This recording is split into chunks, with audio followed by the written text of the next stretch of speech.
very first movie gives you marginal utility of 1.4 because you go from 0 to square root of 2. That's right. My bad. OK.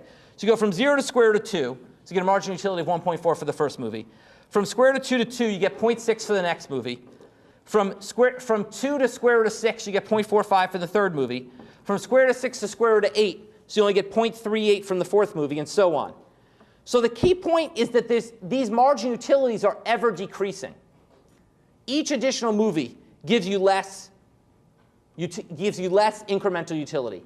And if you stop and think about it, it's kind of intuitive. Just stop and think. Think about the movies you want to see right now. Okay? The 4 movies you want to see. Presumably, whichever you ranked first would give you more utility to see than whichever you ranked second. And if you think movies out right now are pretty crappy like I do, by the time you get to the fourth movie, you're not getting that much utility from it at all. Okay? Thinking about movies that are out now, you're getting a lot of utility from that first movie you see. Extra utility from that first movie you see. But each additional one's giving you less and less. And that's the idea of diminishing marginal utility. Likewise with pizzas, if you haven't eaten all day, that first pizza can give you a very high marginal utility. The enjoyment you get from eating that first pizza can be very large. Okay? But the second pizza, not so much. You're already pretty full. Third pizza, even less. And then fourth pizza would probably violate non-satiation.